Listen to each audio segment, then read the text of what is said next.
Hare Krishna, welcome to the question and answer session on chapter 14 of the Bhagavad Gita. There are many nice questions and we start right away. The first question by Anuradha Valluri ji. Namaste Madhav ji, we feel very fortunate to be part of the class. Thank you very much. Thank you also very much. Each chapter sounds simple but tough. I had a query. As I understood, the Atma has come down to the material world as it turned away from the Supreme Lord. Exactly. This is the fundamental cause, the root cause why the Jivatma has come from the spiritual world to this samsara. Does it mean the soul had knowledge and mind? If so, does the soul have the five senses after it leaves the material body? So, after liberation, basically, does the soul have the five senses, the mind, the intelligence, or in its original constitutional position, does the Atma have the powers of cognition, of existence, of the five senses? Actually, the real fact is that all the faculties of the senses, all the powers of the senses to see, to hear, to smell, to taste, these are the original characteristics of the consciousness, which is the symptom of the soul. So it actually comes from the soul and they do not belong to the body at all. The power of thinking, feeling and willing comes from the consciousness, which comes from the soul. So therefore, in the spiritual world, the real power of the soul to think, feel, will, to see, to have all the sensory powers lay with the soul. I'll give you a very simple example. Suppose if I'm wearing spectacles. Now, do the spectacles have the power to see? No, it is just an instrument to help in my vision, because my vision has become defective. So the spectacle per se does not have any power to see. It is just an instrument. So where is the power of vision? We can say it is in the eye. But actually, even the eye does not have any power of vision. It is just like a spectacle, an instrument which symbolizes our defective vision. We have these material eyes, they are like the spectacles. They symbolize defect, not our normal position. So in the normal position, we neither need the spectacle, we neither need the eyes, because we are with our spiritual vision, with our spiritual eyes. So just like in the spiritual body, in the spiritual form, the real spiritual senses, the real spiritual mind, intelligence are manifested, and the real spiritual identity, ahankara, is also manifested as aham brahmasmi, aham dasosmi, aham that I am the original part and parcel of the Supreme. I am Brahman Amsha. So this is real ahankara or real false ego. There is real mind, real intelligence, real senses. They belong to the spirit soul. So just like the material body is developed over the small tiny spirit soul, the spiritual body also is manifested from the tiny spirit soul. So but there is no incongruity in the material realm. Our real self is spiritual and the material body covering it is exactly of the opposite quality. It is completely material in nature. So it is like a fish out of water. Whereas in the spiritual realm, the spirit soul manifests its spiritual eyes, its spiritual body, its spiritual form, which are the same, of the same nature as the spirit soul. So it's like the fish back in its original nature, the fish back in water. So yes, the real senses, the real mind intelligence are spiritual and they belong to the body, they belong to the spirit soul, to the atma. And these spiritual senses are awakened after liberation, after moksha. The next question by Satish Ravji. Dear Guruji, did Krishna acquire the knowledge and powers during his lifetime, or did he carry it through his birth? If he has carried it through his birth, how to know who has carried what knowledge and powers through their birth? So now, the first thing that we need to understand is that Krishna is not an ordinary human being subject to the laws of nature, subject to the laws of karma, kala and guna. The Supreme Lord, he is the Lord and Master of the controller of kala, karma and guna. So therefore, the Supreme Lord, by definition, he is defined in Srimad Bhagavatam, Canto 1, Chapter 1, text number 1 as, who is Krishna? Om Namo Bhagavate Vasudevaya Janmadhyasya Yatonvayaditarataschagheshvabhignaswarat Tene Brahma Hridaya Adikavaye Muhyanti Yetsurayaha Tejovari Mridam Yatha Vinivayo Yatratra Sargo Mrisha Dhamna Svena Sada Nirasta Kuhakam Satyam Param Dhimahi. In this verse, 8 definitions of God have been given, and God has been revealed to be Vasudeva, Krishna. So by definition, Krishna does not have to learn anything, does not have to acquire any powers, because being the Satyam Param Dhimahi, being the Supreme Absolute Truth, he is always full with all powers, with all knowledge, with everything, being complete, Purnaha. He does not have to acquire anything. He is Purna. Om Purnamadaha Purnamidam. That the Paramasatya, the Supreme Absolute Truth is Purnam. He is complete. And therefore, and who is that complete Bhagavan? That is Bhagavan Shri Krishna. So he does not have to acquire anything after birth. He is complete in knowledge, bliss, in powers, in everything. How much? The definitions are given here. Janmadhyasya yato anvayad itaratascha abhignaha. One of the definitions of God is that he is abhignya or sarvagna. He has got all knowledge. He knows everything. In Srimad Bhagavatam in 10.14.7 it is stated by Lord Brahma in his prayers to Krishna as Gunatmanastepi gunadvimatum hitavati ka ishigesya kalena yerva vimita sukalpen bhupam shavaha khe mihikadyubhasaha.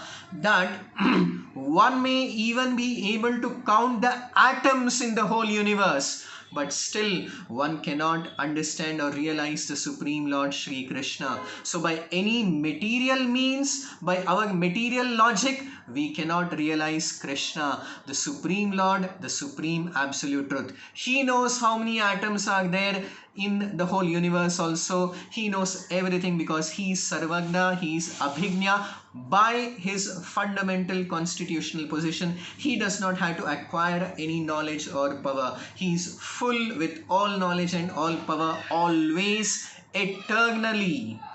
Whereas the Jivatmas, they carry some knowledge or power according to their karma, kala and guna.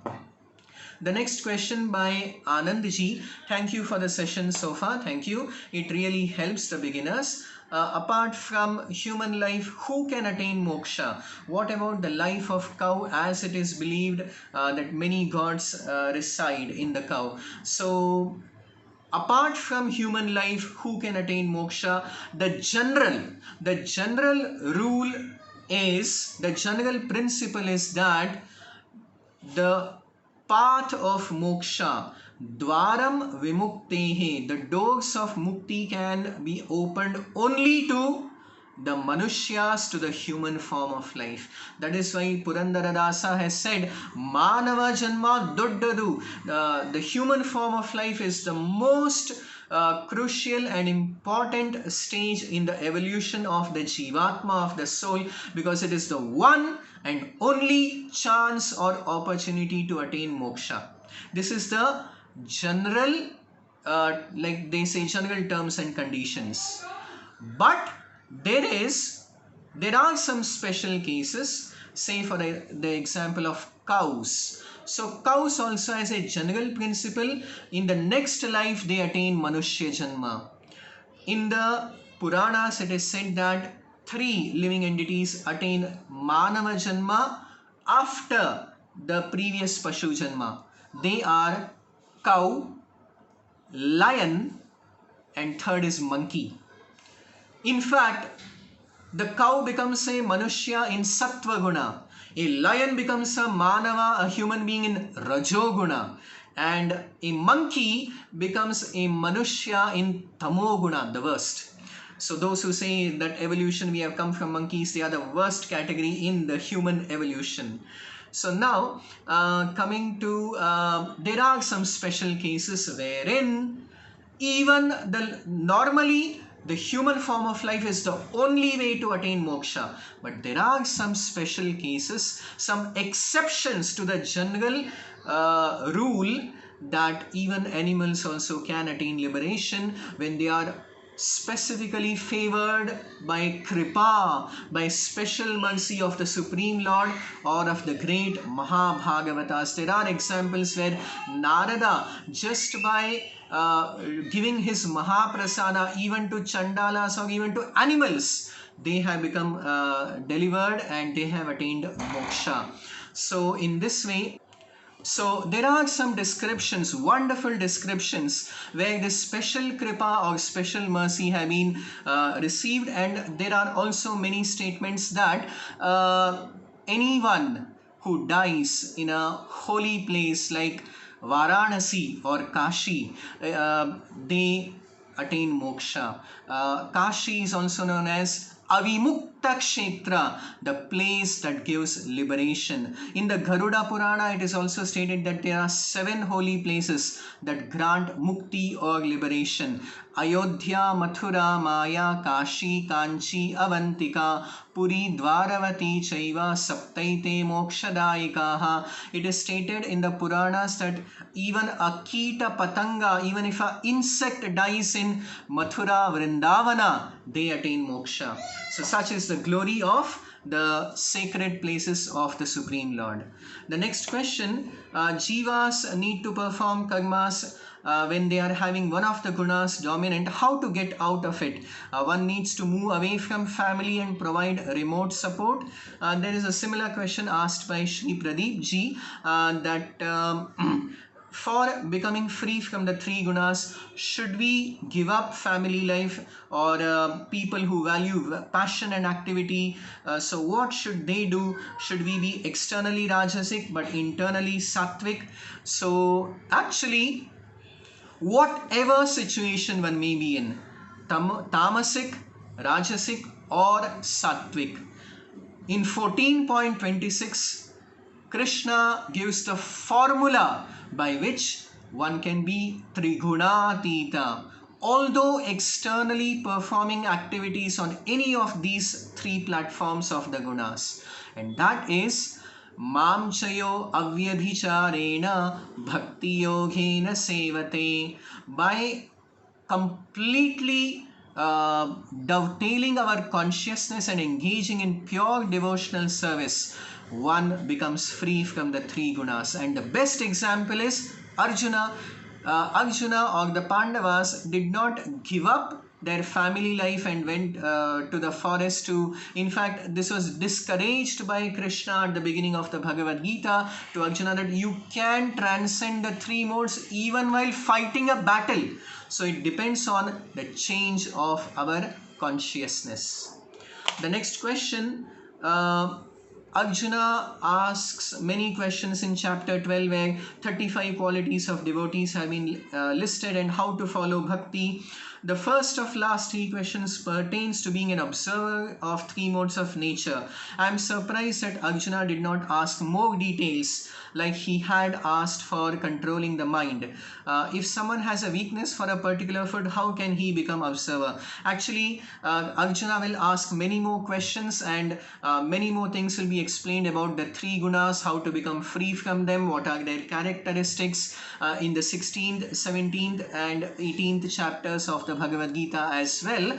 And if someone has a weakness for a particular food, the various kinds of food according to the three gunas have also been explained in 17th chapter, 8, 9 and 10 verses. So whatever we are attracted or have a weakness to a particular food or a particular activity or a particular mindset according to the conditioning of the three gunas.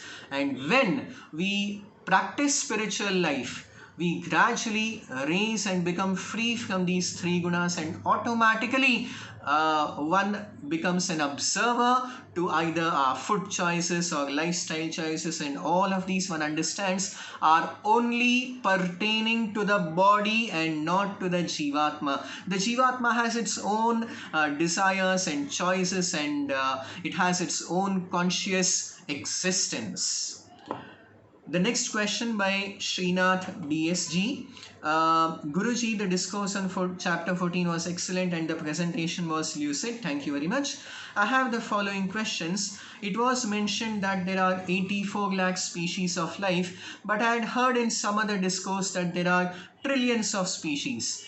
Actually, in the Vedic scriptures, it is very clearly stated in Brahma Vaivarta Purana, Ashitim Chaturam Shaiva Laksham Stan Jiva Jatishu. The number of species of life are 84 lakh. In the Padma Purana, they are also described, they are classified as Jalaja Navalakshani Sthavara Lakshavimshati. There are 9 lakh species of aquatics, 20 lakh species of plants and trees, 11 lakh varieties of species of insects. But the species of life, as we understand in the modern scientific term, is completely different from the terminology of Jiva Jati or species of life according to the Vedic understanding and conception, because it is not a physical division. As per the Vedic division of 84 lakh species of life, the species are not classified according to their physical characteristics and nature, but they are classified according to their level of consciousness, how much they are blossomed from covered consciousness to an expanded or uncovered consciousness as in the human form of life. The next question, whether the gunas determine whether a person is born as male or female. Three things decide: guna, karma, Kaala. And there is one more thing which decides, which is our thought. Whatever we think at the time of our death, we become that in the next life. That is one of the most important principles as to what decides our next life. So this is also stated, an example is given in the 4th canto of Srimad Bhagavatam with regard to King Puranjana. He thought at the time of his death about his wife, and the next life he became a woman. So Kaala, Karma, Guna decide, and also our thoughts, especially at the time of death. The next question, please provide some clarity on the 4th guna mentioned by you. Gunas are only 3, very clearly it is mentioned in 14.5 and in all parts of the Bhagavad Gita and in the Vedic scriptures, that the 3 gunas are Sattvam, Rajas, Tama iti guna prakruti sambhavaha, and the 4th position is Triguna Tita, which is called the Vishuddha Sattva stage. The next question, you have explained that Kaala, karma and guna control all living beings. Only thing we can control is our karma. While being standalone karmas or with others, if we look at Paramatma component in everyone or everything, we could move away from three gunas. Please clarify. So the only way to become free from the three gunas is not just by contemplation on Paramatma in our heart or in everyone else. We must engage in the practical devotional service of the Lord of Paramatma, of the origin of Paramatma, that is Bhagavan, and that is stated in 14.26 as Mamchayo avyabhicharena bhakti yogena sevate sagunan samatityaitan brahma bhuyaya kalpate. When one engages in pure bhakti yoga to Supreme Lord Krishna, one becomes free from the three gunas. Next question by Dr. Shastriji. Hare Krishna Prabhuji, Namaskara. If Prakruti is Supreme Mother and Krishna is Supreme Father, Beeja, Pradata, and they are responsible for all life forms, then why animals sacrifice in yagas and yagnas, since all life is sacred and equal? Moreover, for kshatriyas and others, meat eating is allowed. Are not these two contradict the statement of God made in the beginning? Actually, the permission for meat eating is highly restricted. It is stated in all the Dharma Shastras very clearly. In Manu Samhita it is stated that mamsa, that anyone who eats meat, he becomes responsible. Mam khadayati iti mamsaha, that the same life form will later eat one. So, but still if somebody is very stubborn and obstinate that he wants to eat meat, then allowance is made with a lot of restrictions and with a lot of rules and regulations how to eat meat according to yagna.